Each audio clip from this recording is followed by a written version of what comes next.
Salam, selamat berjumpa bersama saya dalam acara renungan rohani yang siap menggetarkan kerohanian hidup manusia. Saudari-saudara umat beriman yang dikasihi dan yang mengasihi Tuhan. Besok pada hari Rabu Abu tanggal 2 Maret kita akan menerima abu. Begitu banyak pertanyaan yang muncul. Ya maklum, karena hari-hari menjalankan kehidupan kita, terkadang kita lupa akan hal-hal yang mendasar, ajaran-ajaran yang fundamental di dalam kehidupan kita. Oleh karena itu, sebelum menjawab pertanyaan-pertanyaan yang diberikan, baiklah, saya berpikir saya akan mengudarakan konten YouTube saya pada kesempatan ini dengan judul "Apa itu Hari Rabu Abu?". Ikutilah, simaklah penjelasan singkat berikut ini. Saudara-saudara yang terkasih, Hari Rabu Abu diperingati oleh umat Katolik jatuh pada hari Rabu. Rabu Abu selalu diperingati pada 46 hari sebelum hari raya Paskah. Ingat, ikut catatan berikutnya. Anda pasti bertanya lebih jauh. Dalam misa Rabu Abu, umat Katolik diberikan abu pada dahinya. Oleh karena itu, hari Rabu Abu dalam gereja Katolik adalah hari pertama dimulainya masa Prapaskah. Masa Prapaskah merupakan masa persiapan menyambut hari raya Paskah atau hari raya kebangkitan Yesus Kristus pada hari Minggu Paskah. Karena hari raya Paskah selalu jatuh pada tanggal yang berbeda setiap tahunnya, maka begitu juga dengan hari Rabu Abu, tidak ada tanggal yang pasti yang sama setiap tahun. Walaupun hari Rabu Abu bukanlah hari raya yang wajib bagi umat Katolik, namun gereja Katolik sangat mendorong umatnya untuk mau menghadiri misa pada hari Rabu Abu agar menandai dimulainya Pekan Suci Prapaskah. Pertanyaan yang berikut, mengapa hari Rabu? Bukan hari Kamis, Kamis Abu, Jumat Abu, Sabtu Abu. Ikutilah jawaban berikut ini. Gereja Katolik menerapkan puasa ini selama 6 hari dalam seminggu. Karena hari Minggu tidak dihitung dan dianggap sebagai peringatan kebangkitan Yesus, maka masa puasa berlangsung selama 6 minggu ditambah 4 hari sehingga genaplah 40 hari. Ikuti baik-baik. Dengan demikian hari pertama puasa jatuh pada hari Rabu. Jadilah dia Rabu Abu. Paskah, saya ulangi lagi, terjadi hari Minggu dikurangi 36 hari dalam kurung 6 minggu, lalu dikurangi lagi 4 hari dihitung mundur, maka dia jatuh pada hari Rabu.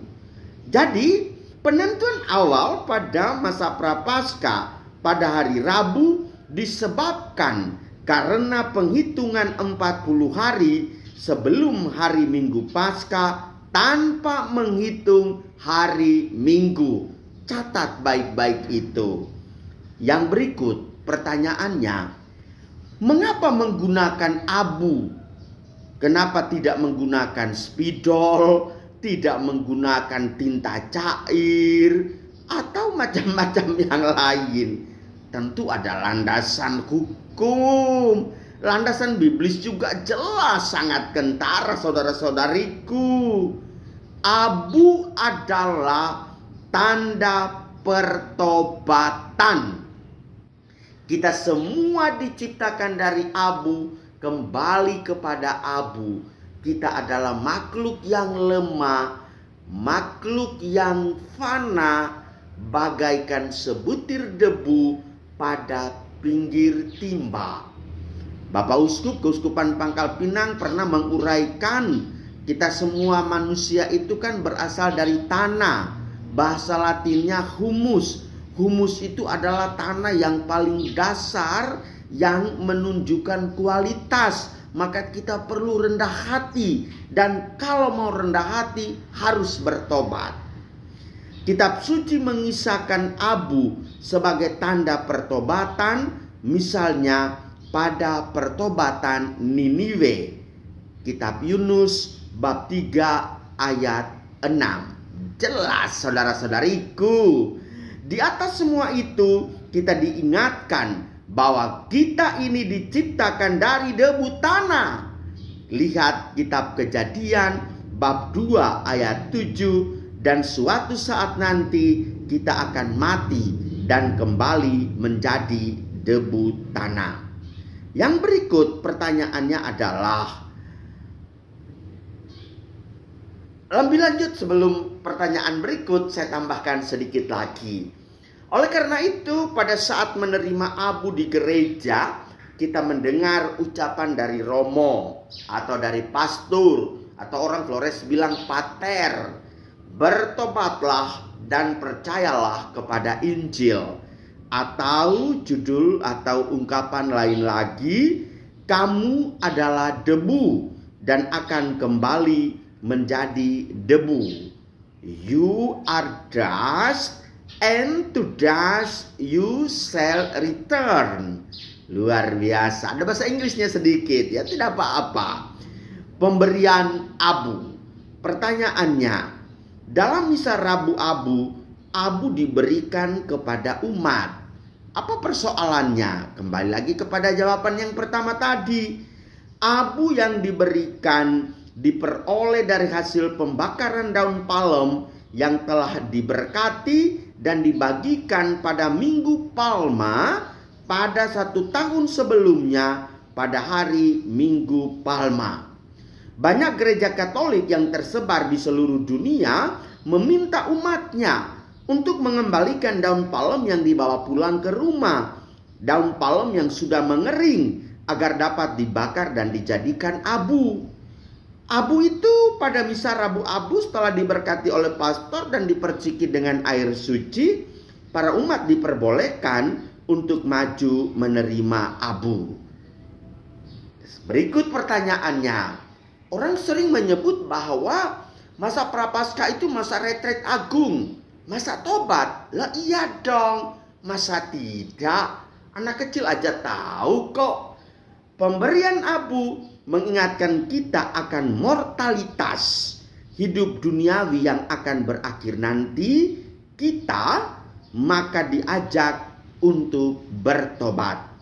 Pada masa gereja awal, Rabu Abu adalah hari yang diperuntukkan bagi para pendosa dan orang-orang yang ingin kembali ke pangkuan gereja untuk memulai pertobatan sebagai wujud penyesalan dan tanda tobat. Oleh karena itu saudara-saudari, ada pertanyaan lanjut. Kalau begitu boleh dong. Siapa saja yang belum dibaptis boleh terima abu? Ya kenapa tidak? Abu itu bukan sebuah sakramen yang hanya diterima oleh orang yang dibaptis. Dia adalah sakramentali. Maka siapapun percaya bahwa dengan menerima abu menunjukkan tanda kerendahan dirinya, kerendahan hatinya, dia mau bertobat, silakan, welcome to church. Dan silakan menerima abu, tidak ada larangan. Jelas, pasti itu ibu bapak saudariku yang terkasih. Lalu pertanyaan berikut, di dalam masa Prapaskah, masa tobat, masa retret agung, mulai dari Rabu Abu ini kita akan mengadakan berpuasa dan berpantang. Apa sih artinya? Berkali-kali saya ulang ini setiap kali saya tayangkan konten YouTube tentang Rabu Abu atau masa Prapaskah. Saya hanya menggarisbawahi beberapa hal. Gereja Katolik menekankan bahwa pentingnya bentuk penyesalan akan dosa kita nyatakan juga dengan puasa dan berpantang makan daging. Umat Katolik yang berumur 18 tahun hingga 60 tahun diminta untuk berpuasa. Apa jenis puasa orang Katolik? Yaitu makan kenyang hanya 1 kali. Dan tidak boleh ada makanan lain selain daripada itu. Itu berpuasa. Dan pada hari Rabu Abu juga kita adakan pantang. Artinya memilih salah satu jenis makanan atau salah satu kecenderungan habitus pribadi yang melekat dalam diri kita, kita remkan dulu. Contoh, untuk orang tertentu, kalau lataknya itu menyebutkan ungkapan makian. Nah, selama masa Prapaskah, cobalah tidak usah maki. Nanti akan menjadi kelanjutan. Luar biasa. Ingat, saya ulangi sekali lagi. Berpuasa artinya tidak boleh makan daging dan makan kenyang hanya 1 kali. Berpantang artinya pilihlah salah satu jenis makanan kesukaanmu atau karakter pribadimu dan usahakan untuk tidak memakannya atau tidak melakukannya itu selama masa Prapaskah. Kapan puasa itu dilakukan? Pada hari Rabu Abu dan Jumat Agung. Lalu pantangnya sepanjang hari atau pada hari Rabu saja dalam masa Prapaskah. Ibu bapak saudara-saudariku yang terkasih, penjelasan sangat singkat akan memunculkan tanda tanya. Saya sangat senang kalau Anda menyampaikan lanjut kepada saya. Saya siap mempertanggungjawabkannya itu dalam kacamata iman Katolik. Salam Pater Lorenz. Tuhan memberkati kita semua.